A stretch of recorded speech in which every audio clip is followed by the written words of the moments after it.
mudah-mudahan gangguannya segera terreda ini ya. Noise banget.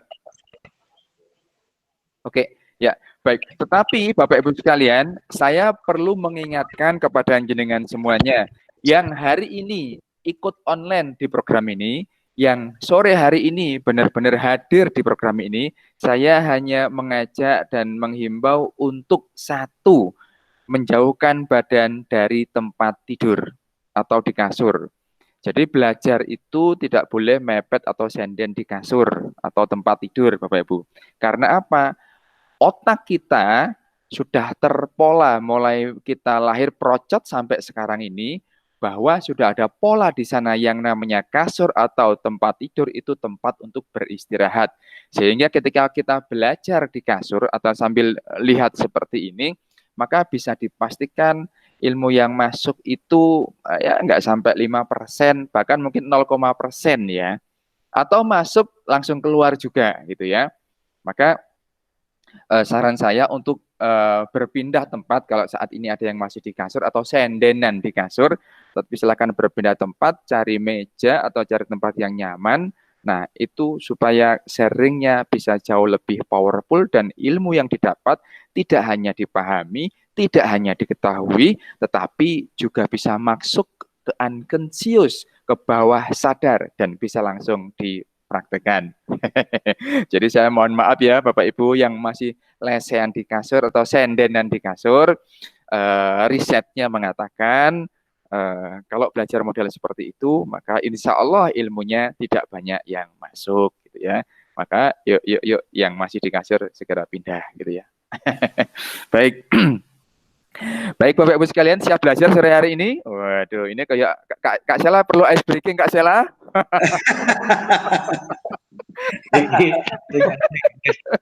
Tadi pagi udah ice breaking nih coach ini. Di atas bantal. Baik, oke Kak Sela. Ya, baik Bapak Ibu sekalian, izinkan saya untuk memulai sesi sore hari ini. Tapi sebelum berbagi sharing ilmu, rasanya nggak pantas atau kalau saya tidak memperkenalkan diri. Izinkan saya memperkenalkan diri Bapak Ibu sekalian. Nama saya Syahid Sumitro. Kak Sela, saya bisa diinfokan sudah berapa orang yang join? Ini kalau di aplikasi 10. Oh, 10, baik. Kalau di luar kita nggak tahu, nggak bisa mantau kalau di luar. Yang penting ada orangnya, Kak Sela. Ada. Ya. Tenang, ada. Baik, nama saya Syahid Sumitro, Bapak Ibu sekalian. Saya biasa dipanggil Syahid gitu ya. Konon kata orang saya itu ada bakat jadi orang kaya. Saya termasuk keturunan orang kaya di Indonesia karena di Indonesia ada hotel yang namanya Hotel Syahid. Di Surabaya itu ada di Jalan Sumatera, di Solo itu ada Jalan Slamet Riyadi, di Jakarta itu ada di Jalan apa itu ya, Simatupang atau apa ya. Kemudian di mana lagi itu ada banyak namanya Hotel Syahid. Di Malang itu Hotel Syahid Fontana juga ada. Nah, itu percayalah sama saya, itu bukan milik saya gitu ya. Tetapi itu bagian dari membangun awareness, membangun pikiran bawah sadar saya bahwa ya Syahid ini memang cocok jadi orang kaya gitu ya. Nah, karena saya ini termasuk pewaris atau anak ke-9 gitu ya. Warisan itu kan sampai 7 turunan. Nah, saya keturunan ke-9, jadi nggak kebagian warisan gitu ya. Kemudian, Bapak Ibu sekalian, saya seorang trainer, juga seorang professional coach gitu ya. Ini pengalaman saya. Saya partner dari Loop Institute of Coaching Chapter Jawa Timur. Saya pimpinan di Jawa Timur. Kemudian saya pernah bekerja di beberapa perusahaan, yang terakhir sebagai HR Management di PT X gitu ya, until 2016. Kemudian sampai sekarang saya masih jadi tim coach di PPM Manajemen Jakarta, dan saya juga sebagai seorang trainer dan coach di Aksi Training and Consulting. Kalau soal ibadah, alhamdulillah masih tercatat sebagai salah satu pengurus di Masjid Nasional Al-Akbar Surabaya. Sekarang lagi sering kegiatan di Masjid Baitul Haq Ketintang Permai gitu ya.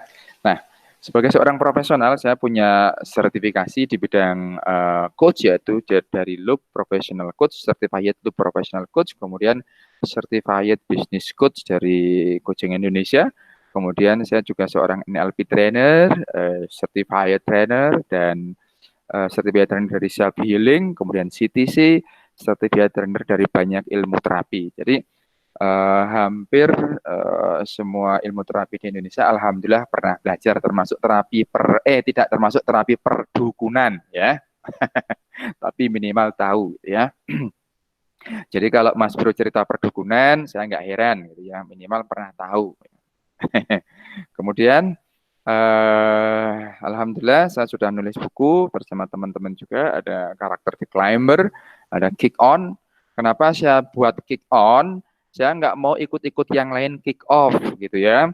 Karena bagi saya kick off itu saya pikiran bawah sadar saya atau otak sadar saya masih belum bisa menerima kick off. Kick itu kan ditendang, push gitu ya. Kemudian off. Off itu kan sudah off, tutup atau lemes gitu. Masa setelah ditendang langsung lemes gitu ya. Maka saya saya kurang sepakat dengan istilah kick off, maka saya pakai istilah kick on. Setelah ditendang terus langsung on terus sampai sekarang. Tapi mohon maaf ya Kak Sela, Kak Bro, dan Bapak Ibu pendengar sekalian, jangan ditambahi klinik, kick on klinik, jangan ya. Kemudian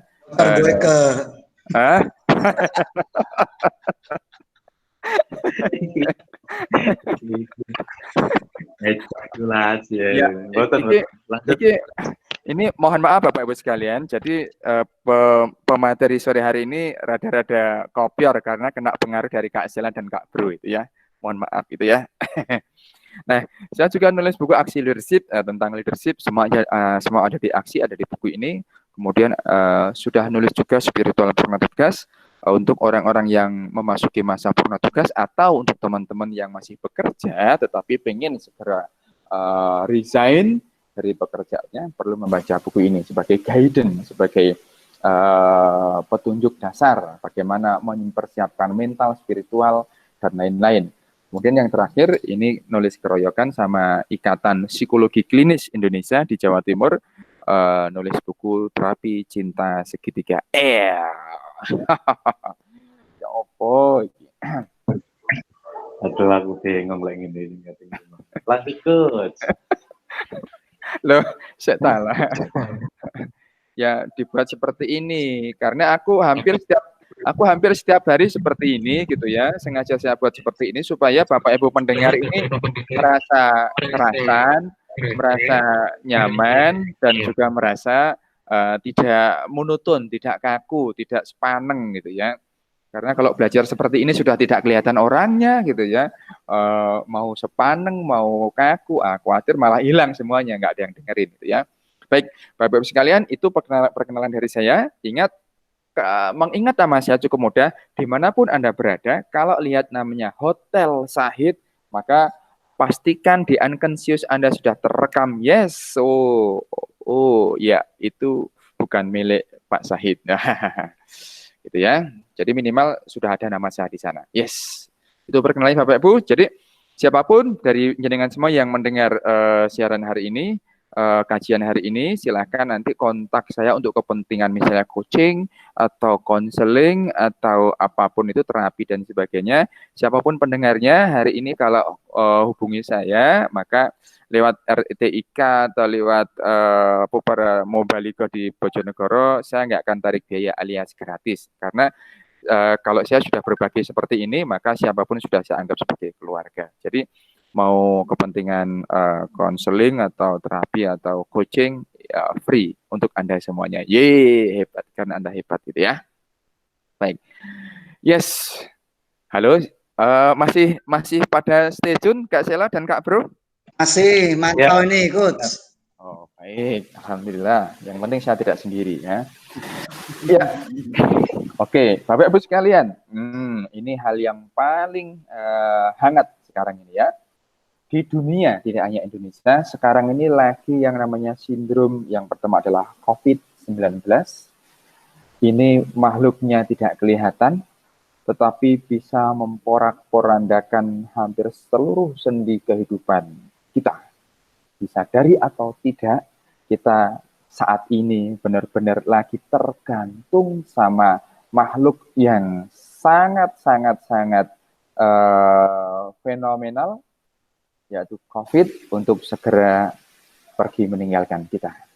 Kita semuanya sampai saat ini benar-benar dibuat tak berdaya oleh si COVID ini, terutama di bidang di sektor ekonomi. Ya. Nah, COVID ini, Bapak Ibu sekalian, saya sedikit sounding tentang leadership-nya juga ya. Nanti kan karena kita akan bahas tentang self leadership untuk tetap berdaya di era ini. COVID ini, kalau misalnya dianggap sebagai seorang leader atau pimpinan, dia sudah mengalahkan pimpinan terbaik di dunia. Pimpinan terbaik di dunia itu kalau menghimbau para penduduk atau menghimbau warga untuk segera misalnya melakukan sesuatu, belum tentu dilakukan, belum tentu diikutin. Paling meskipun dia pemimpin terbaik di dunia, kalau menghimbau, hei masuk, hei berangkat, hei bekerja, dan sebagainya, paling yang mengikuti hanya 50-60%. Meskipun dia pemimpin terbaik di dunia. Tetapi, Bapak Ibu sekalian, kalau COVID yang memerintahkan, hei penduduk, kerja dari rumah, hei penduduk, hindari jabat tangan langsung, hei penduduk, rajin-rajinlah cuci tangan. Hei penduduk, awas kalau ada orang yang bersin. Hei penduduk, pastikan bawa hand sanitizer dan sebagainya. Kalau COVID yang merintahkan seperti itu, dia bukan seorang leader yang dibentuk sekian puluh tahun, dia hanya leader, atau saya ibaratkan leader ya, dia hanya dibentuk sepersekian waktu gitu ya, tetapi sudah bisa mempengaruhi seluruh dunia. Dialah seorang leader yang menginfluencer seluruh dunia. Apapun yang dia katakan, kita semuanya ikut tunduk sama dia. Oh, disuruh kerja dari rumah, dari rumah. Disuruh anak-anak sekolah, disuruh belajar dari rumah, semuanya belajar dari rumah. Kita yang kerja, ada yang masih di kantor juga, tapi banyak yang di rumah juga. Semuanya ngikut. Kalau COVID aja begitu hebat, menginfluencer orang seluruh dunia. Kalau COVID aja begitu dahsyat, mempengaruhi orang seluruh dunia. Kalau COVID aja begitu mempengaruhi seluruh orang dunia, bagaimanalah yang menciptakan COVID? Allah Subhanahu wa Ta'ala. Masya Allah. Tentu ini zat yang sangat dahsyat. Ya. Kemudian yang kedua, Bapak Ibu sekalian, maka Bapak Ibu yang hari ini hamil, yang hari ini mau melahirkan, nanti kalau anaknya sudah lahir, kalau dikasih nama COVID kayaknya bagus ya. COVID itu artinya kan mahkota ya, mahkota yang cantik gitu ya. Kalau dikasih nama COVID, oh itu berarti dulu lahir di masa COVID. Dan mungkin anak yang lahir di masa ini akan jadi pemimpin dunia dan bisa menginfluencer orang sebanyak-banyaknya. Tentu untuk ke arah kebaikan gitu ya. Mas Bro, Mas Yela, kalau hamil anaknya pastikan kasih nama itu ya. Masuk, Gut. Masuk. Ya, pegang kepalanya, tepok 3 kali, masuk akal gitu ya. Okay. Aduh. Baik, yang kedua, isunya saat ini adalah perang dagang USA dan China. Ya, di mana-mana kita udah tahu perang dagangnya sudah luar biasa lah ini dengan isu-isu yang diusung. Ya, tapi kita tidak perlu ambil pikiran di sana gitu ya. Kemudian kondisi di negara kita rupiah, Masya Allah, rupiah ini sampai menyentuh angka di 17.000. Nggak tahu sekarang ya angkanya berapa gitu ya. Tentu ini akan sangat membahayakan ya. Bahkan kita sudah dengar sendiri mungkin dari berita bahwa kita akan mencetak sendiri uang. Itu kita bisa, kalau kita ahli ekonomi, kita bisa memprediksi kan kalau kita sudah mencetak uang sendiri, tentu akan sangat banyak hal-hal yang mungkin akan terjadi gitu ya, dan tentu lebih banyak kurang positifnya gitu ya. Dan indeks harga saham gabungan juga melemah gitu ya. Kak Sela dan Kak Bro juga nggak perlu mikirin IHSG ya. Tuh. Nah, tentu kalau semuanya ini belum clear akan berdampak pada krisis. Krisis yang pertama ya tentu krisis penyakit dan kita sudah merasakan sendiri di belahan manapun lagi paranoid, lagi fobia dengan yang namanya krisis. Orang terkaya di Indonesia yang setiap hari tumpangannya itu Lamborghini, kemudian tumpangannya itu apa itu mobil yang harganya wow itu ternyata sekarang ketika diwawancarai semuanya tidak berarti, semuanya dikandangkan semuanya. Sekarang yang dilakukan hanya naik sepeda pancal saja, hanya karena sebuah makhluk yang tidak kelihatan. Jadi krisis penyakit ini, krisis COVID ini benar-benar membuat orang fobia, membuat orang-orang itu benar-benar paranoid untuk kemana-mana, ketakutan sendiri. Dan ini yang berbahaya, gitu ya. Nah, ketika krisis penyakit ini terjadi, Bapak Ibu sekalian, tentu pasti akan mempengaruhi ekonomi. Kita sudah merasakan sendiri sekarang ketika penyakit COVID ini merebak kemana-mana, ekonomi kita nyaris lumpuh, ekonomi kita nyaris tak bergerak. Ekonomi kita nyaris, kita di mana-mana agak repot juga ketika mau pasar, ketika mau belanja dan sebagainya.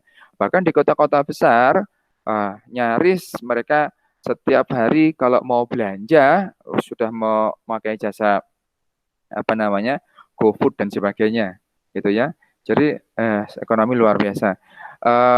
Saya kemarin sudah baca dari Kadin, ini impact-nya sudah ada 20 juta pegawai yang ter-PHK. Aduh, 20 juta itu tidak kecil pengumuman. 20 juta itu besar, angka yang besar.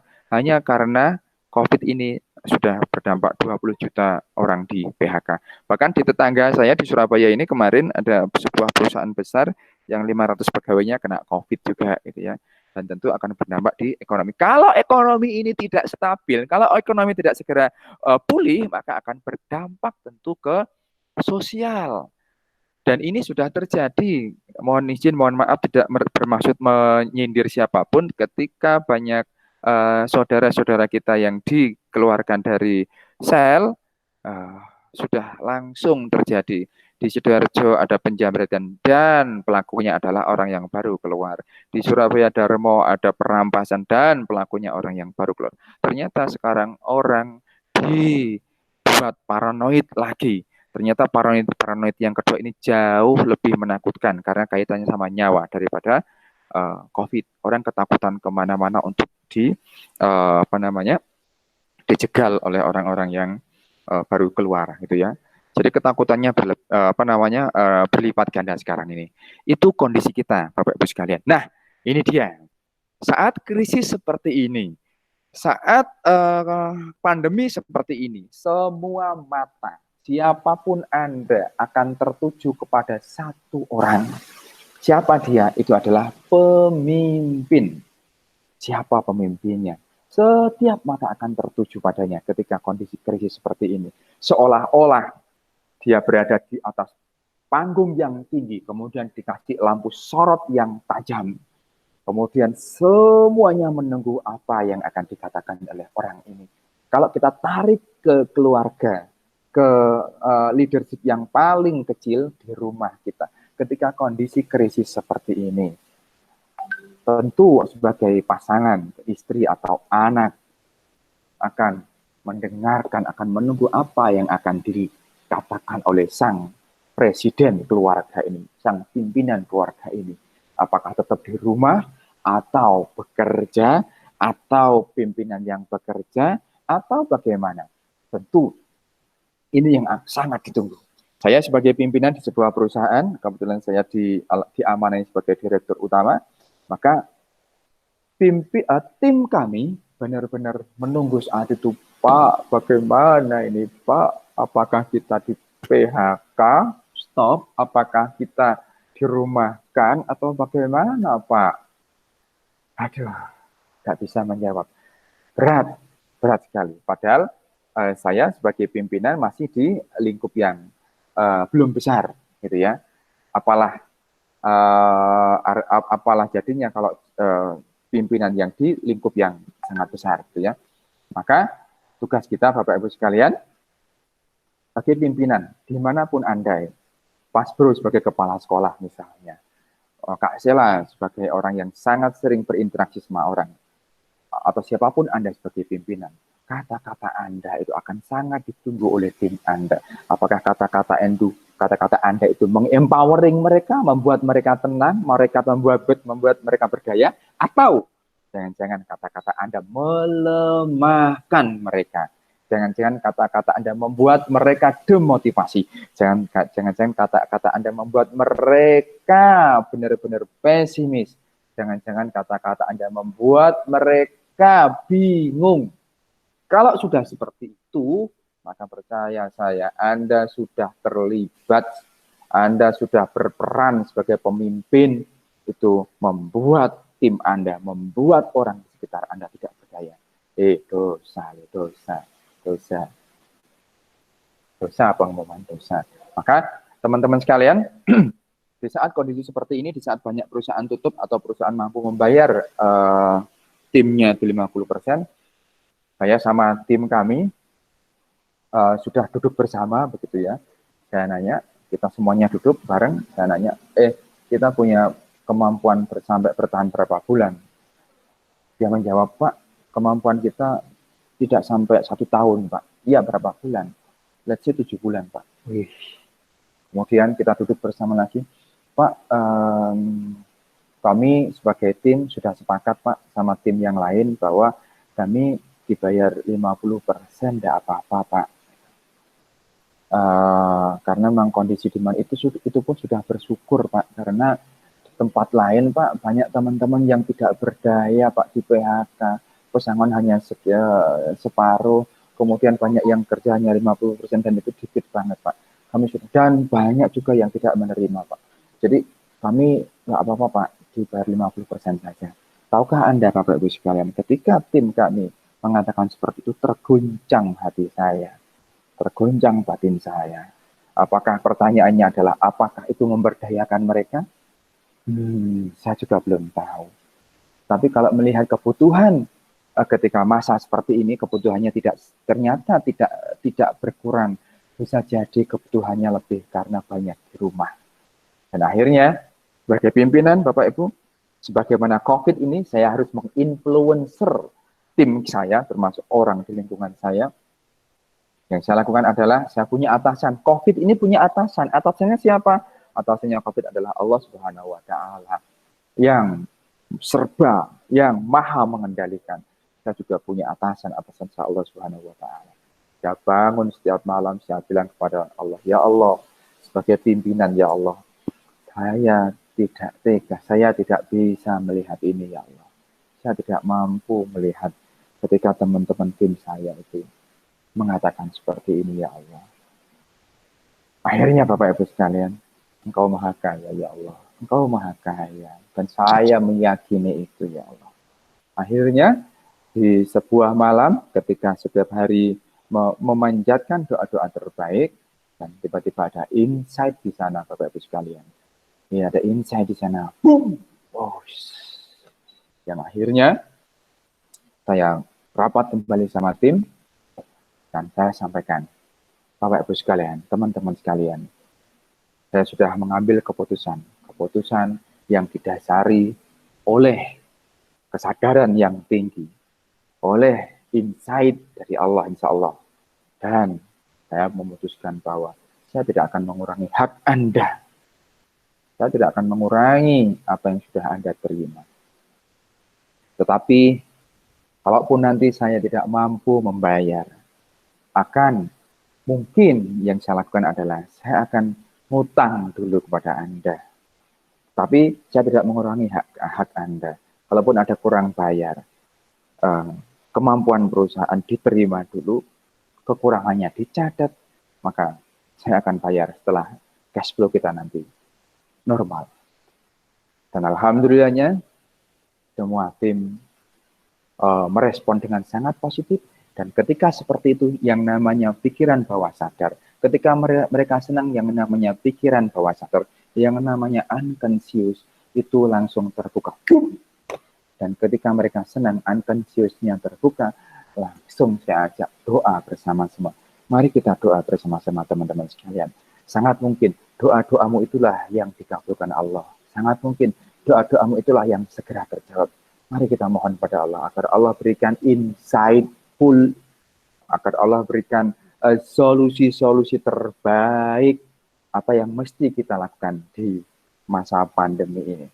Dan wow, amazing. Di saat puasa H-2, kami tiba-tiba punya ide yang luar biasa untuk create sebuah video sederhana, video inspirasi selama di bulan Ramadan, dan video sederhana itu kami jual, Bapak Ibu sekalian. Kami jual ke berbagai corporate. Dan Masya Allah, wa tabarakallah, luar biasa responnya. Dan Alhamdulillah, sampai kami kewalahan, melayani request dari banyak corporate yang minta. Masya Allah, sungguh Allah itu maha kaya. Allah itu maha kaya, luar biasa. Nanti akan saya ceritakan ya. Nah, Bapak Ibu, dalam kondisi perubahan yang tidak menentu ini, maka yang dilihat adalah seorang pimpinan seperti ini. Pertanyaan saya, Anda sebagai pimpinan yang paling kecil, misalnya di keluarga, atau di sekolah, sebagai Mas Bro, atau di mana-mana, apa yang respon Anda sebagai pimpinan? Apa respon Anda sebagai seorang pimpinan ketika menghadapi situasi seperti ini? Responnya itu banyak ya. Contoh misalnya,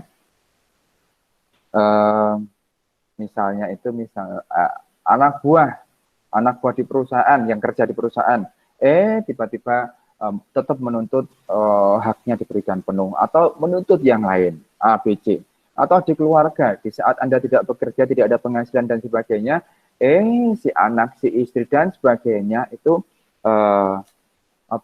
minta ini dan itu berat bagi Anda. Kemudian apabila itu Anda sebagai pimpinan, apa respon yang muncul pada diri Anda dan apa respon Anda ketika Anda menemui kondisi seperti ini? Ya, yuk silakan bersuara.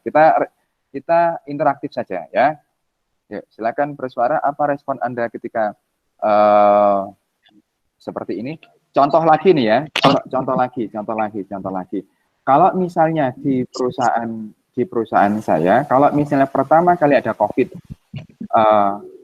saya sudah kebayang ini sebelum ada COVID, kita sudah ada project 1000 handle kegiatan dengan 1000 orang di Polda Jawa Timur. Itu sudah kelihatan, gitu ya. Ini sebelum COVID. Kemudian saya dapat proyek lagi itu roadshow di seluruh Polres di Jawa Timur. Bayangin ada berapa Polres di sana? Itu nggak selesai, itu mungkin dalam sekian setengah tahun gitu ya. Kemudian di beberapa tempat juga ada kelas-kelas yang harusnya running gitu ya. Nah, itu sudah kelihatan di depan mata. Ternyata semuanya lenyap. Ternyata semuanya tidak jadi. Ternyata semuanya tidak hanya tidak jadi, tetapi mungkin batal. Ternyata uang yang sudah digadang-gadang ternyata nggak jadi. Dan sebagainya. Nah, ketika menemui kondisi seperti itu kondisi saya. Kalau kondisi Anda mungkin beda-beda. Tetapi yang saya ingin tahu, apa respon Anda ketika menemui mendapati krisis seperti ini. Silakan. Yuk, kita interaktif. Yuk. Baik, terima kasih Coach. Ada satu pertanyaan yang mendasar kira-kira dari teman-teman yang sudah gabung. Secara respon, kalau kita dihadapkan oleh kondisi yang seperti ini, kita sebagai seorang pemimpin, kira-kira respon yang bagaimana yang akan Anda semua ambil sebuah sikap. Nah, ini mungkin ada yang bisa menjawab pertanyaan yang pertama. Ini sebuah dialog interaktif saja, sambil kita nanti nunggu informasi yang selanjutnya. Monggo, kami persilakan. Ya. Karena kalau saya terus yang ngomong, khawatir ternyata mereka juga nggak fokus gitu. Ya, makanya kita perlu interaktif. Ayo, apa respon Anda ketika berada di situasi ini? Oke, saya dulu kayaknya bro. Ya, yuk, Ya. Kak Sela. Kalau saya pribadi terus terang awalnya juga shock juga coach. Shock. Ini real respon ya, bukan respon yang dibuat-buat, bukan respon Ya, yang betul, menyenangkan hati, tapi the real respon. Oke. betul. Ya. Yang pertama saya tuh shock sebenarnya kayak gini. Ini awalnya sih meremehkan gitu ya. Jadi mungkin nih paling sebentar gitu ya. Tapi kok lambat laun kok tambah semakin parah. Akhirnya hilang arah. Seperti itu. Yang terjadi pada pribadi itu seperti itu. Bahkan di bulan-bulan ini sudah mulai, saya pribadi nih ya, sudah mulai ini kita bisa bertahan sampai kapan ya? Kalau udah kayak gini. Gitu. Ya. Nah, itu yang saya alami kok seperti itu. Ya, oke, baik. Mungkin moderator juga bisa cerita. Ya, oke. Thank you Kak Sela. Ternyata sama. Sampai kapan ini? Mana pendapatan juga belum ada gitu kan? betul. Oke, Jadi yang lain. memang ya. Terima kasih Kak Sela.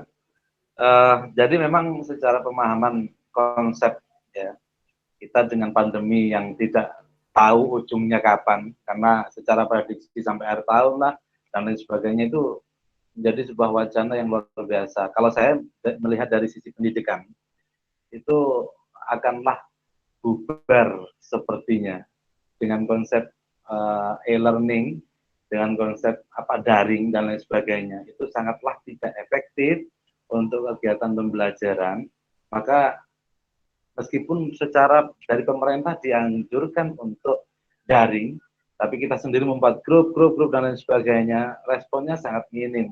Bahkan yang paling banyak adalah respon dari orang tua bahwasanya, Mas, iki aku entek balik nukok ini paketan itu kan, padahal tugas dari kami tidak karena terstruktur, terjadwal, maka selebihnya ini yang menjadi sebuah dilema bagi orang tua sebenarnya. Bahkan sambatnya bahkan seperti itu. Nah, ini hanya sekedar contoh.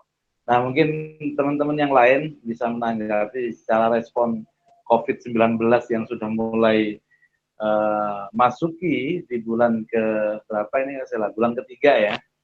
Masuk di bulan kedua atau ketiga ini ya.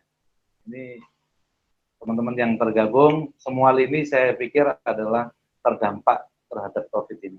Monggo, teman-teman. Ya itu seru cerita tuh pedagang itu, Kang Muat itu. Oh iya, monggo Abang. Ini tetua ya kan, sesepuhnya relawan TIK Bojonegoro ini. Meskipun masih mudah-mudahan muda gitu ya. Kita berikan waktu untuk Abah Muat. Disilakan dari segi perdagangan ekonomi, monggo.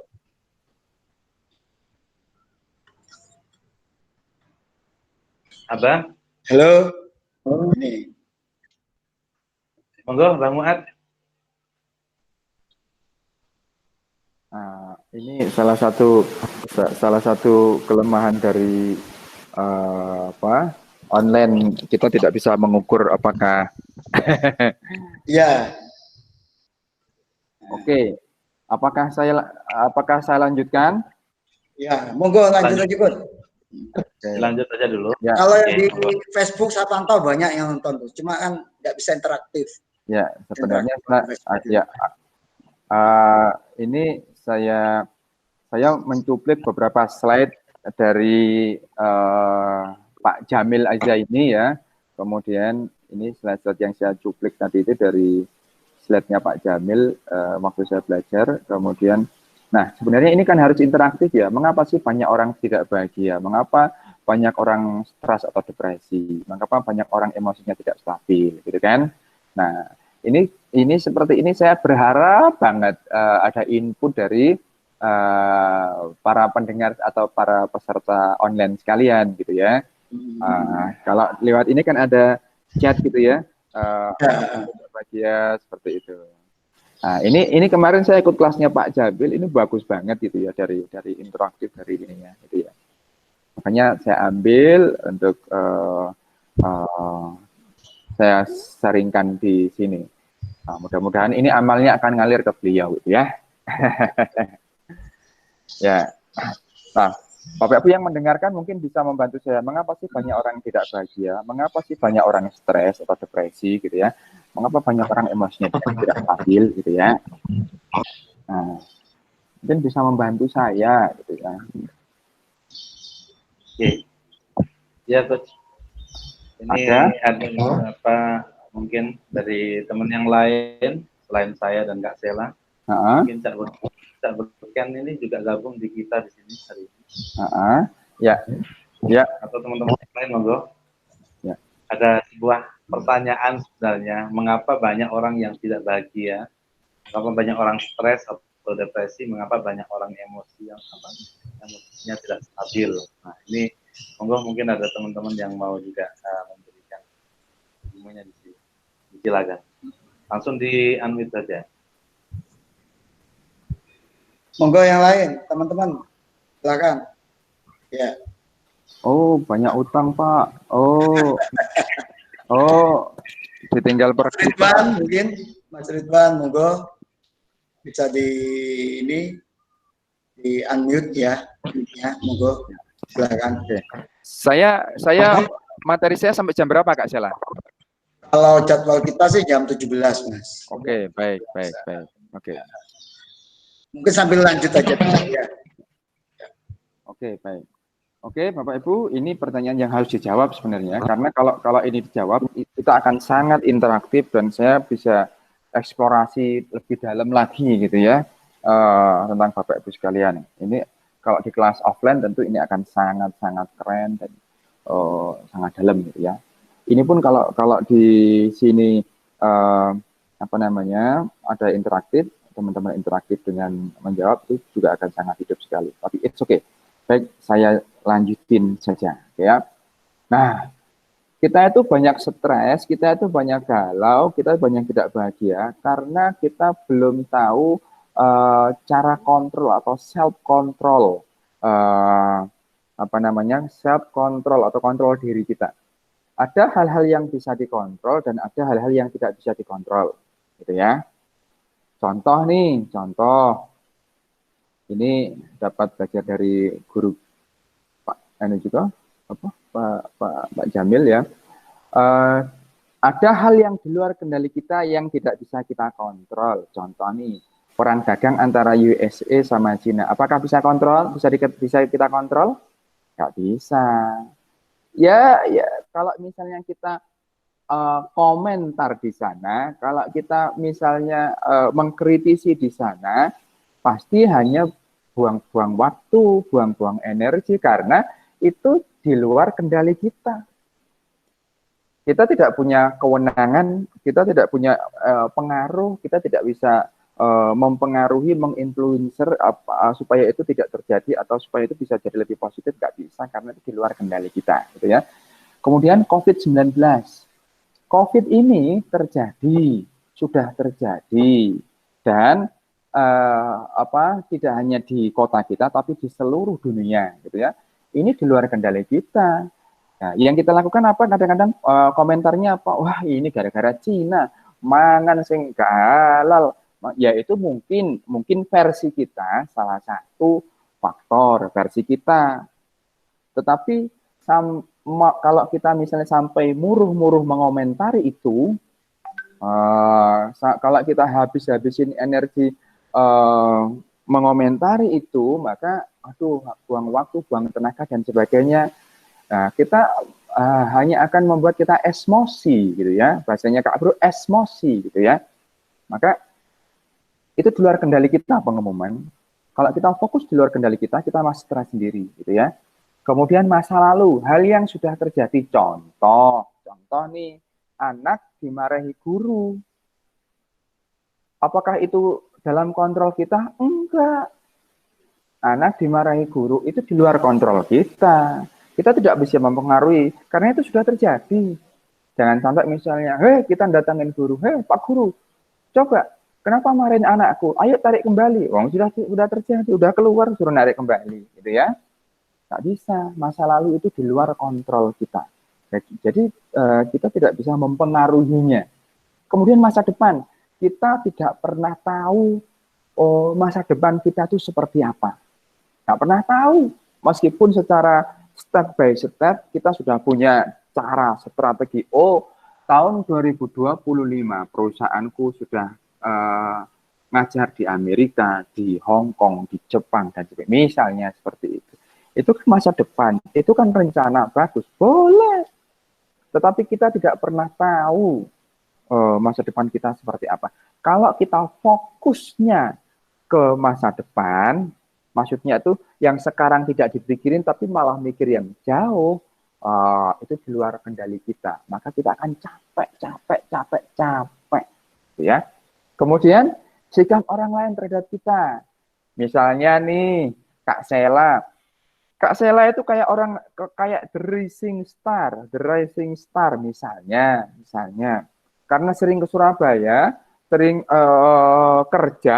kerja di Surabaya, kadang nggak pulang 1 minggu, kadang nggak pulang berapa hari gitu ya. Dan ketika pulang, alhamdulillah misalnya Allah kasih rezeki yang lebih karena kerjanya Kak Sela juga keras, totalitas, tidak transaksional dan sebagainya. Sehingga orang tidak hitung-hitungan kepada Kak Sela, gitu ya. Misalnya sekali 1 hari dibayar berapa, misalnya kayak gitu. Karena Kak Sela totalitas orangnya. Nah, ketika pulang membawa rezeki lebih.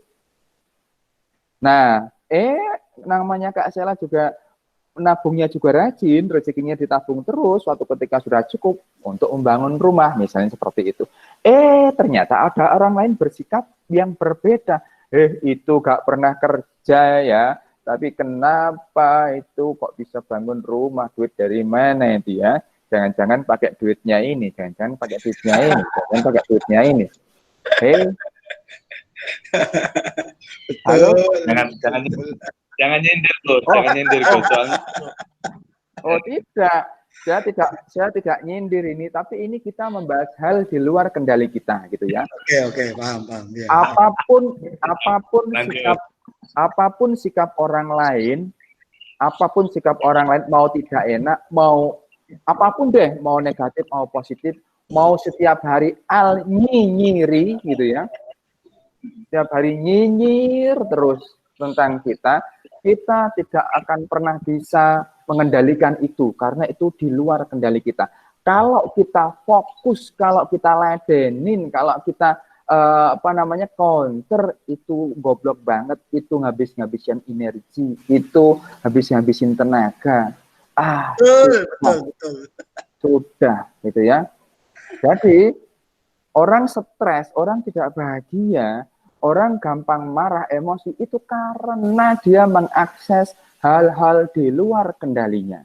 Contoh lagi nih, ketika ada orang, kita lagi di depan rumah lagi bersih-bersih dan sebagainya. Ada tetangga kita yang lagi naik mobil baru, gitu ya, atau motor baru, wuss. Nggak nyapa kita, kemudian kita berkomentar, sombong banget sih, baru punya mobil, dan sebagainya. Sikap orang lain itu, orangnya belum tentu mikir kita pengumuman, tapi kenapa kita habisin energi untuk marah? Kenapa kita habisin energi kita untuk ngomongin orang itu? Kenapa kita habisin energi untuk benar-benar membuat punggung kita itu kaku karena kita emosi? Rugi banget, gitu loh. Jadi teman-teman sekalian, apapun sikap orang lain terhadap kita, no worry, jangan khawatir, dan jangan terlalu dipikirkan. Karena itu yang membuat kita demotivasi, membuat kita tidak berdaya. Apapun itu, coba silahkan ambil dari sudut pandang yang berbeda. Dan yang berikutnya adalah umur. Umur juga di luar kendali kita, teman-teman. Siapa yang menyangka Om Didi Kempot tiba-tiba mendahului kita? Sobat Amjar, aku duluan berangkat ya, kan begitu. Nah, siapa yang menduga itu? Kita nggak pernah tahu, teman-teman sekalian, Bapak Ibu.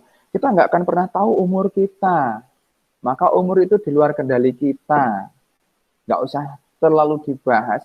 Ada orang yang sakit panjang, mungkin banyak orang yang udah mungkin kalau segera dipanggil Gusti Allah lebih baik ya karena saya ternyata ketika dia dapat cara baru, dia praktekin ilmu relaksasi, dia praktekin ilmu pasrah, dia praktekin ilmu ikhlas, dia praktekin ilmu transcendental, dia praktekin ilmu nggak sampai 3 bulan sembuh total. Dan itu ada loh orangnya, ada gitu ya. Saya berguru ke orang-orang seperti ini gitu ya. Nah, kemudian hasil itu di luar kendali kita. Makanya saya tidak sepakat kalau misalnya ada orang yang fokus pada hasil. Pokoknya hasil harus seperti ini. Pokoknya hasilnya harus sekian. Pokoknya harus tercapai. Pokoknya harus achieve. Oh, saya kurang sepakat sama orang yang orientasinya hasil. Karena hasil itu di luar kendali kita. Coba pertanyaan saya, siapa yang ngasih hasil terbaik di akhirnya itu? Siapa coba? Halo? Siapa yang ngasih rezeki? Siapa yang ngasih? Kita kerja keras luar biasa. Emang siapa yang ngasih rezeki? Ya Allah, Gus. Nah, artinya apa? Kita jangan fokus pada hasil karena hasil di luar kendali kita. Hasil itu ranahnya Allah. Hasil itu urusannya Allah. Kita jangan fokus pada hasil, tapi kita fokus kepada proses. Ingat ya, proses. Kalau proses itu kita lakukan dengan baik, kalau proses itu kita lakukan dengan maksimal, kalau proses itu kita lakukan dengan the best, maka proses itu tidak pernah mengkhianati hasil, tidak pernah mengkhianati proses. Kan begitu. Allah itu selalu menepati janjinya. Dan Allah apa kata prasangka hambanya. Begitu pengumuman. Jadi, hati-hati, banyak orang tidak berdaya, banyak orang stres, banyak orang nggak bahagia. Karena ini nih, yang di luar kendali ini nih, yang sering dijadikan fokusnya mikirin orang mulu. Fokusnya ke hal-hal yang di luar kendali. Nah, terus bagaimana caranya? Nah, kita punya hal yang di dalam kendali kita. Kalau kita fokus dalam kendali kita, Bapak Ibu sekalian, maka kita akan berdaya, benar. Kita akan, saya tidak bohong, swear deh, kita akan berdaya kalau kita fokus dalam kendali kita, gitu ya. Apa yang fokus dalam kendali kita? Pertama adalah persepsi. Contohnya seperti apa? Contoh. Ketika di COVID-19 ini, saya sebagai pribadi selalu mengambil persepsi bahwa hidup itu Allah menciptakan semuanya itu sudah seimbang. Ada atas, ada bawah, ada merah, ada putih, atau warna lain. Ada jauh, ada dekat. Ada yang tinggi, ada yang rendah. Ada yang omsetnya meninggi, ada yang omsetnya decline alias turun. Sama di COVID atau di pandemi atau di wabah seperti ini, hukum itu tetap berlaku. Ada yang turun, ada yang naik. Yang naik contohnya apa? Orang yang jualan misalnya masker, hand sanitizer, tiba-tiba boom, ordernya enggak karu-karuan. Yang turun apa? Ya orang-orang mungkin para teman-teman UKM yang tiba-tiba harus tergagap-gagap gitu ya. Oh, saya sebagai pribadi ngambil persepsi. Oh, harus selalu ada hal yang bisa diambil hikmah ini ya. Apa ini ya? Apa ini ya? Terus mencari itu. Saya persepsi ke hal yang berbeda. Karena persepsi ini dalam kendali saya. Oh, COVID ini apa ya yang bisa saya ambil ya? Pelajarannya apa ya? Ini apa? Dan sebagainya. Kalau kita fokus di situ, maka kita akan terus berdaya. Dan ini ternyata terbukti. H-2 sebelum puasa, tiba-tiba kita punya ide dan wow, amazing, alhamdulillah. Dan ide ini langsung dieksekusi, langsung kita eksekusi. Masya Allah, luar biasa. Akhirnya masuk bulan puasa kami kewalahan, dan di bulan puasa ini akhirnya kami memunculkan banyak produk-produk baru sekarang ini. Banyak produk baru yang bisa kami create di bulan puasa atau di masa lockdown ini. Oh, ternyata kita persepsinya berbeda, maka rasanya berbeda, dan kita juga semakin berdaya. Banyak justru produk baru yang bisa kami create di masa lockdown ini. Kak Sela, Kak Bro, tunggu aja launchingnya. Gitu ya. Nah, jadi penasaran. pasti nanti produk yang namanya pembelajaran daring dan sebagainya itu ranahnya Kak Sela sama Kak Bro ya. Karena ini sudah urgent Kak Sela dan Kak Bro, tolong segera dieksekusi gitu ya. Ya, siap. Nah, Nah, yang kedua emosi. Emosi ini juga dalam kendali kita, Bapak Ibu sekalian. Contoh nih, kalau ada orang ngomongin kita tentang semua kejelekan kita, contoh Kak Sela, oh duit tuyul, ngingu tuyul, oh mangan duit ini dan sebagainya. Kalau kita emosi, maka kita sudah masuk ke dalam jebakan mereka, gitu ya. Kalau kita emosi, maka kita sudah masuk jebakan Batman. Kalau kita emosi, maka kita sudah meruntuhkan sekian saraf di dalam otak kita yang harusnya itu dipikir, yang harusnya itu berdaya untuk menghasilkan produk, maka tiba-tiba boom, rontok semuanya karena emosi kita. Jadi emosi dalam kendali kita. Kita mau seperti apa tergantung kita. Itu pilihan kita, pilihan pikiran kita. Contoh nih, saya dibully di medsos karena A, B, C. Ya biasalah gitu ya, dibully dan sebagainya. Ya, kalau saya emosi, dulu sempat emosi mau saya bawa ke ranah hukum gitu ya. Saya sudah menyiapkan beberapa capturean gitu ya, karena saya dibully dan ini saya konsultasikan sudah masuk ke undang-undang melanggar undang-undang ITE, sudah saya serahkan lawyer gitu ya. Nah, akhirnya saya tarik kembali. Kenapa saya harus merugikan diri sendiri dengan terjebak pada emosi ya? Harusnya saya itu sudah create eksekusi produk, tetapi harus terbuang sekian hari, sekian jam untuk melayani emosi ini. Maka hati-hati dengan jebakan-jebakan emosi, Bapak Ibu sekalian. Kemudian ucapan kita, ini juga masuk dalam kendali kita, teman-teman sekalian. Ucapanmu, satu peluru itu bisa menembus satu kepala. Tetapi satu kata bisa menembus jutaan kepala. Waduh. Hati-hati dengan ucapanmu, apalagi Anda sebagai seorang leader atau pimpinan keluarga lah minimal. Kalau ucapan Anda buruk, marah, emosi, dan sebagainya, maka kalau yang mendengarkan di rumah ada istri, ada anak, ada orang tua, maka Anda sudah meracuni pikiran mereka. Anda sudah merontohkan sekian puluh saraf-saraf di dalam otak mereka. Hati-hati sama ucapanmu, pengumuman. Ucapanmu bisa membuat orang tidak berdaya. Dan ucapanmu juga bisa membuat orang sangat berdaya. Hati-hati sama ucapanmu. Pastikan pilih kata-kata yang memberdayakan, pastikan pilih kata-kata yang mempersuasi, dan pastikan pilih kata-kata yang mengeksplorasi. Itu ya. Seperti apa kata-katanya itu? Nah, kayaknya perlu kelas berikutnya gitu ya. Nah, karena waktunya pasti nggak cukup gitu ya. Yang keempat adalah tindakan. Tindakan kita itu juga dalam kendali kita. Tindakan contohnya ada orang memaki-maki kita. Pertanyaan saya, kalau kita balas dengan tindakan memaki-maki, maka itu adalah pilihan respon Anda. Itu adalah pilihan pikiran Anda. Kalau Anda pilih memaki-maki, maka Anda juga sama dengan orang yang memaki-maki itu. Sama. Dan artinya apa? Anda sudah melewatkan kesempatan untuk bisa upgrade diri. Anda sudah melewatkan kesempatan untuk bisa create produk. Anda sudah melewatkan kesempatan untuk bisa berdaya. Anda sudah melewatkan kesempatan untuk dapat rezeki atau pintu rezeki baru. Coba kalau responnya seperti ini, dimaki-maki habis-habisan, dibully habis-habisan, dan tindakan Anda adalah, ya Allah, terima kasih, aku dibully, rasanya emang sakit, rasanya emang tidak enak, ya Allah, merasa terdolimi. Tapi janjimu, ya Allah, orang terdolimi, doanya mustajabah. Aku mohon padamu, ya Allah, kulkas baru, ya Allah, kulkas baru, motor baru, ya Allah, motor baru. Atau kalau Mas Bro, istri baru. Ya Allah. Allah. Itu akan sangat berbeda dan itu pasti membuat Anda berdaya, Bapak Ibu sekalian.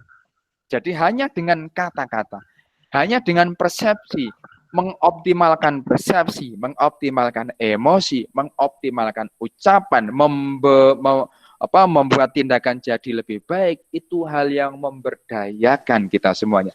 Dan di kondisi masa COVID seperti ini, kalau kita fokus pada hal yang dalam kendali kita, maka percaya saya, ada aja hal-hal yang bisa dikerjakan. Ada aja hal-hal yang bisa dieksekusi. Saya termasuk orang yang percaya kalau kita bergerak kalau kita tidak mager alias malas gerak, kalau kita terus bertumbuh kemana, silaturahim dan sebagainya, saya termasuk orang yang percaya bahwa Allah sudah menyiapkan rezeki untuk kita.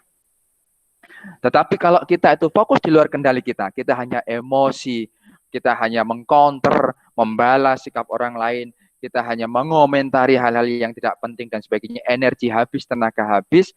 Nah, maka jangan kaget kalau rezekinya pun juga kecil-kecil saja, gitu ya. Maka pastikan fokus pada hal di dalam kendali kita, maka Anda akan benar-benar menjadi orang yang sangat berdaya. Oke, jelas apa Blas, Bapak Ibu sekalian? Jeru kok, jeru. Jeru? Jeru. Ini butuh 1 semester ini Kak Sela ya. Iya, makanya itu kita singkat dalam berapa menit ini.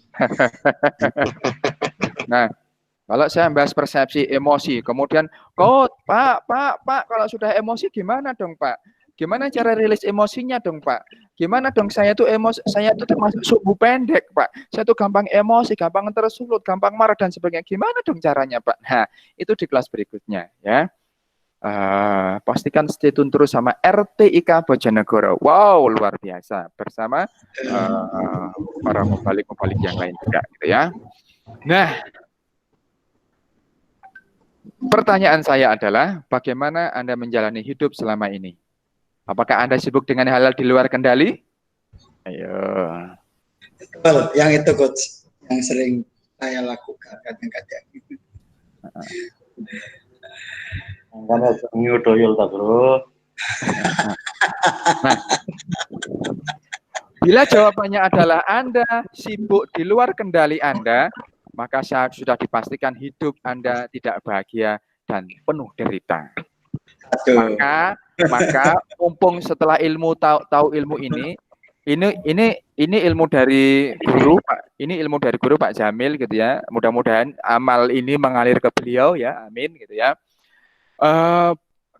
Anda ketika sudah tahu ilmu ini, pastikan semuanya pengumuman kalau sudah tahu ilmu apa yang bisa kita kontrol, hal di luar yang tidak bisa kita kontrol, dan hal di dalam yang bisa kita kontrol, Anda fokus di sana, maka Anda bisa dipastikan akan berdaya. Caranya bagaimana? Ntar deh, kita lanjutin. Tapi kalau selama ini Anda fokus pada hal di luar kontrol Anda, sudah bisa dipastikan Anda tidak bahagia dan Anda penuh derita hidupnya. Maka yang bisa saya katakan adalah bertobatlah. Tobat. Tobat. Gitu ya. Tobat. Karena gini ya teman-teman, ini saya sendiri, mungkin Mas Bro juga sering menemui juga ya. Betapa teman-teman yang dalam tanda petik ada yang, ya saya punya sahabat yang banyak yang hafid Quran, akhirnya saya ikut belajar juga gitu ya. Kemudian teman-teman yang ya sering mengkaji suatu ilmu, pemahaman kitabnya luar biasa, tetapi level emosinya itu juga tidak terkendali gitu ya. Tetapi level fokusnya itu lebih banyak fokus juga di luar kontrolnya gitu ya. Ini yang mesti kita bantu luruskan gitu ya. Karena sudah bisa dipastikan kalau banyak fokus di luar kontrol, maka yang terjadi yaitu tadi kita akan sering menderita karenanya, gitu ya. Harus kita bantu teman-teman sekalian, gitu ya. Maaf kok nyela ini sekalian mungkin interaktif. Ya. Nah, sisi ini kayak menarik. Memang kadang-kadang image di masyarakat itu gini. Maaf nih tadi jenengan cerita hafil Quran, menurut orang-orang alim, terus bacaannya kitabnya juga banyak, tapi ternyata di fakta yang saya temui sendiri, ya maaf nyebut merek nih ya, yang saya amati ternyata benar, ternyata tidak ada korelasi apa yang mereka lakukan dengan reaksi mereka. Itu semacam apa Coach kayak gitu itu? Ya. Apa yang salah atau gimana? Apa jenengan harus dibantu? Nah kita bantu di sisi mana kan gitu? Ya baik, terima kasih Kak Sela. Jadi teman-teman sekalian, orang merespon sesuatu itu karena dia punya namanya back experience atau pengalaman masa lalu gitu ya. Kalau orang itu berada di lingkungan kalau semasa kecil misalnya berada di lingkungan orang yang sering dimarahi gitu ya, maka siapapun dia, kemudian setelah besar dia sekolah di lingkungan yang ya lingkungan yang agamis gitu ya, kemudian mohon maaf di lingkungan tahfidz, di lingkungan santren dan sebagainya, ya saya seneng lah di lingkungan itu gitu ya. Tetapi Bapak Ibu sekalian, fakta menunjukkan bahwa ketika mereka punya experience masa lalu dalam kehidupan yang kurang positif, dalam tanda petik mungkin berada di lingkungan yang sering dimarahin, dibentak, atau punya pengalaman traumatik, fobiatik, dan sebagainya, maka itu seperti trigger yang langsung keluar ketika misalnya ada sesuatu, tiba-tiba langsung nyolot gitu ya, langsung emosi, langsung marah, dan sebagainya gitu ya. Atau yang kedua, faktor ego. Faktor ego ini luar biasa juga.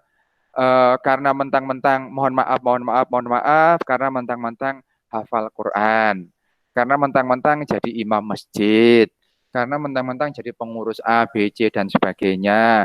Sehingga yang muncul ada rasa nggak menganggap orang lain itu penting bagi dia.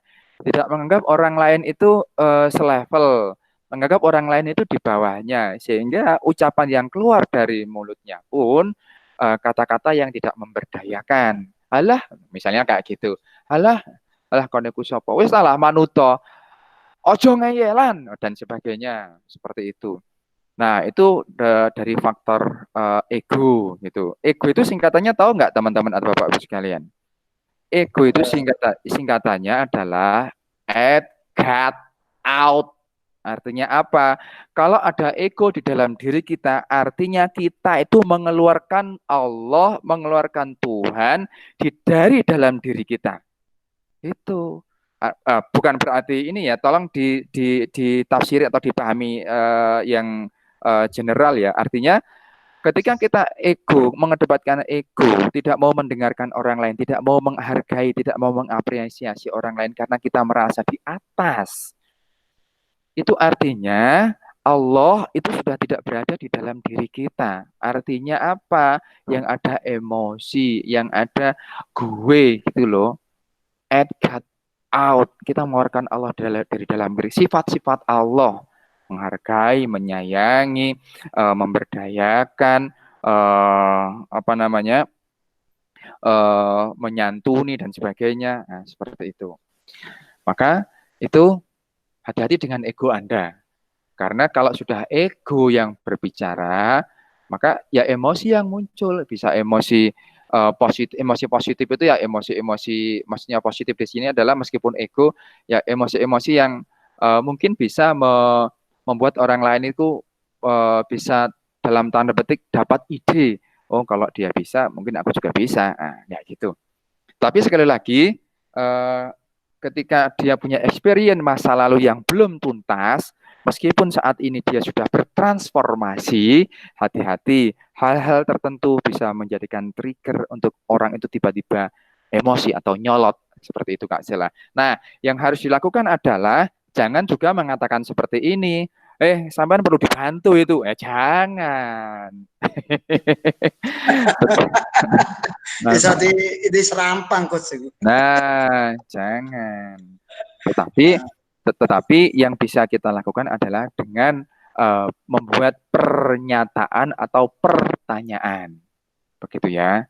Nah, contoh misalnya pertanyaan atau pernyataannya seperti apa?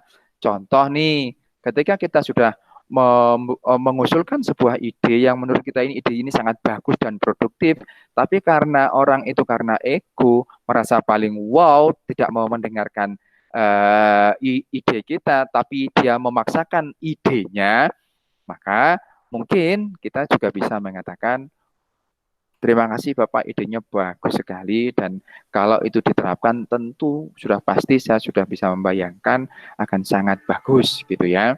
Nah, Tetapi mohon izin saya melihat bahwa kondisi di sini itu butuh pondasi dulu. Saya setuju sekali idenya, tetapi ini butuh pondasi dulu yang mungkin belum tidak lama lah bangun pondasinya. Ayo pondasinya dibangun dulu. Nah, misalnya banyak hal yang bisa dilakukan seperti itu, Kak Sela, gitu ya. Gitu. Nah, Terima kasih, jadi, terima kasih. jadi Bapak Ibu prinsipnya Bapak Ibu kita mesti punya self control ya. Hal yang dalam kendali kita, bagaimana kita mengontrol, jangan sampai masuk dalam jebakan Batman, prasangkanya yang baik, emosi positif, ucapan yang baik. Kemudian yang di luar kontrol, kalau kita menerima itu, misalnya menerima tentang bulian atau menerima tentang Kak Sela punya tuyul dan sebagainya, maka ya sudah hal-hal seperti itu yang tidak mengenakan diterima aja, terima. Oh alhamdulillah saya tidak seperti dia, gitu ya.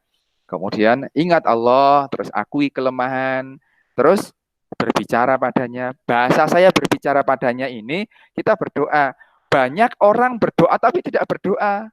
Banyak orang berdoa tapi membaca doa. Itu bukan berdoa tapi membaca doa, gitu ya. Hanya membaca, tidak ada ruh, tidak ada value, tidak ada rasa, tidak ada kesambungan, gitu ya. Tapi kalau berbicara dengannya, itu kita berdoa seolah-olah kita benar-benar connecting sama Allah. Kemudian ambil pelajaran dari hal yang terjadi. Ini kalau kita hal-hal yang berada di luar kontrol kita. Ini hal sepele sederhana, makanya di Quran ini kan jelas banget ya. Kalau misalnya ada hal-hal atau berita yang tidak baik, tugas kita apa? Fatabayanu. Tabayun dulu, lihat dulu. Contoh hari ini nih katanya ada peristiwa Dukhon, ya kan? Oh luar biasa, mengerikan kan? Akan ada peristiwa batu meteor yang akan terjadi benturan luar biasa dan akan terjadi entah itu kiamat kecil atau peristiwa yang mengerikan lah, dan itu terjadi di 15 Ramadan gitu kan. Nah, itu di luar kontrol kita. Pengumuman itu di luar kontrol. Tugas kita apa? Patabayanu. Tabayun dulu kemana? Bener enggak ini ada batu yang lagi mau benturan? Tabayunnya kemana? Ya ke lembaga-lembaga yang qualified, contoh LAPAN gitu ya, contoh NASA, contoh ini, carilah info-info di sana gitu ya. Kemudian dari sisi tabayun yang lain, dari sisi keagamaan, contoh misalnya dari kitab apa, emang ada kitab yang mengatur itu, di browsing atau dicari kitabnya. Oh ternyata kitabnya tidak mengatakan seperti itu. Ada satu kitab yang namanya apa lupa saya ya. Sekarang kitabnya lagi dikupas tuntas di Inggris itu ya. Yang nulis siapa kok lupa saya.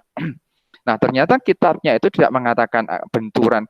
Itu terjadi waktu masa Bani Abbasiyah gitu ya.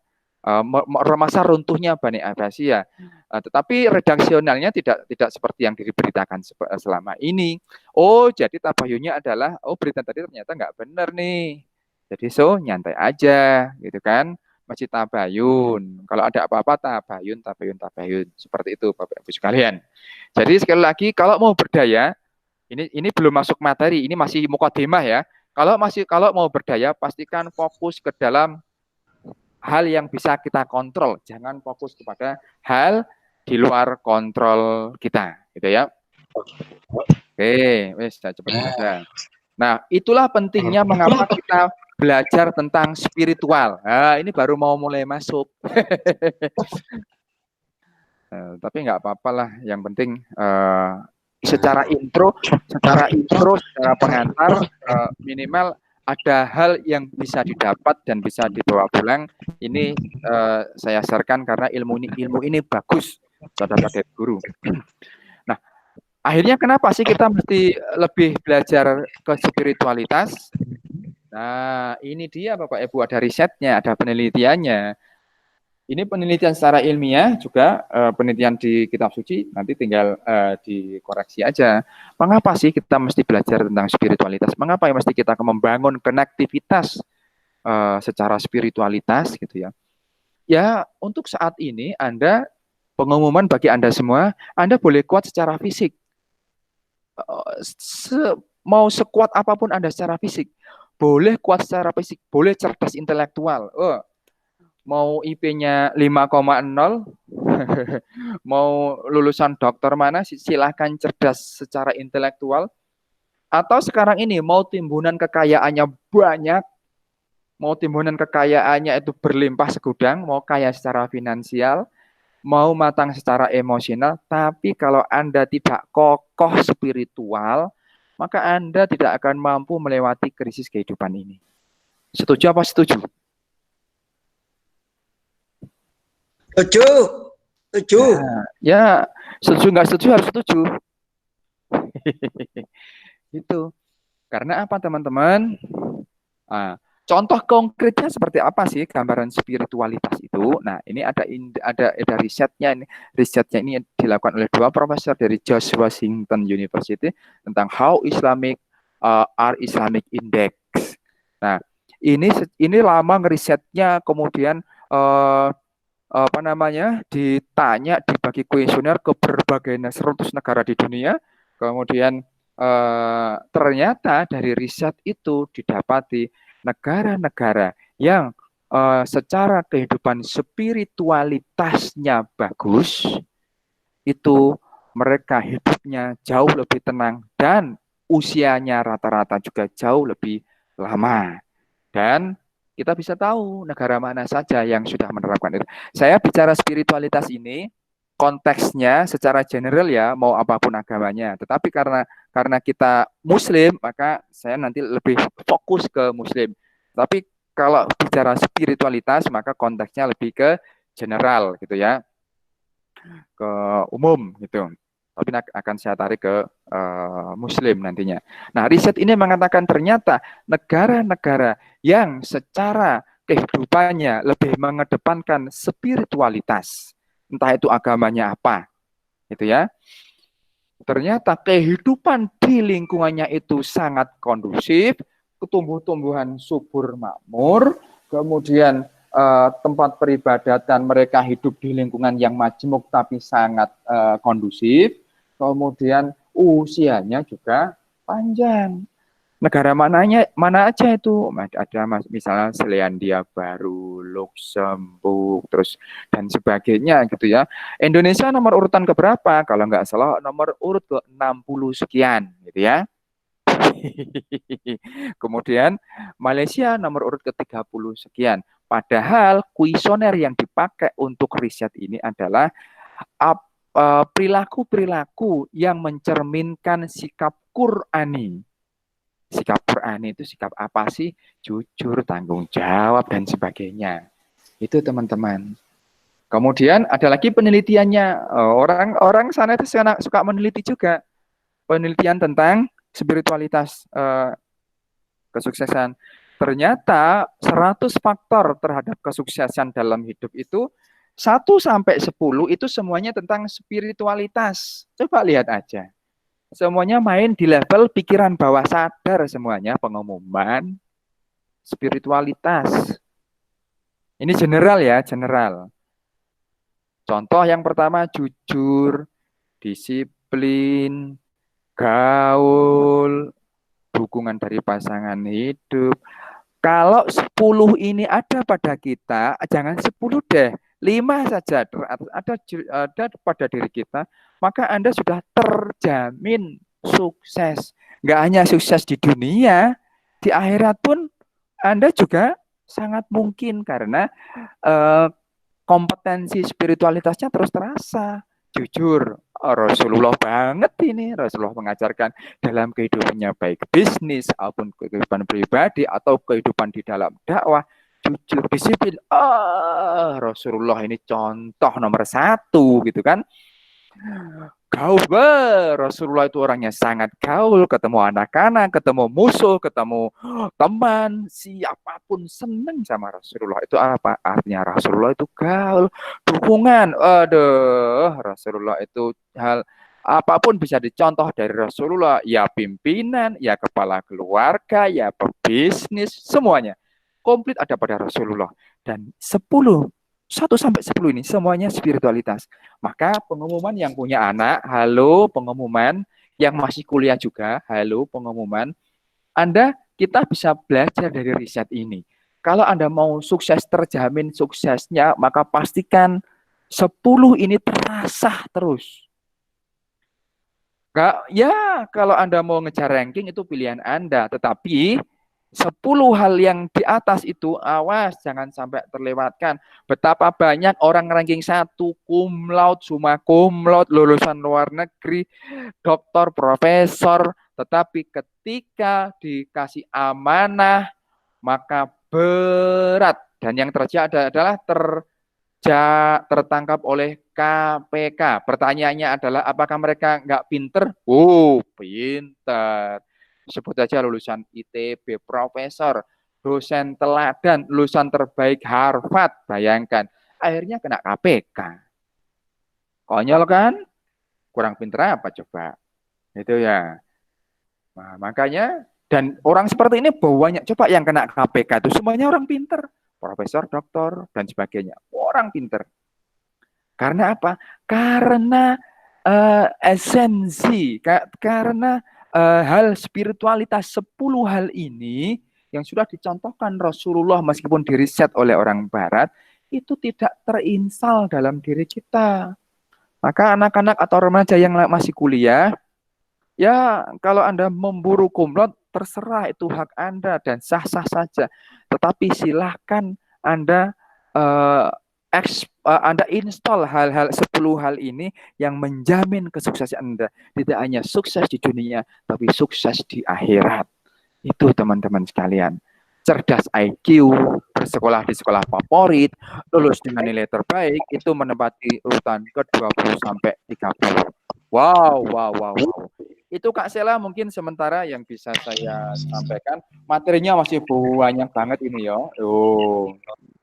Mungkin next time nih Coach, karena emang sudah pukul 17 lebih 6 menit. Oke. Terakhir, closing statement sekaligus nanti himbauan kepada masyarakat bagaimana nanti menghadapi pandemi COVID-19 ini. Bro, saya. Ya, baik.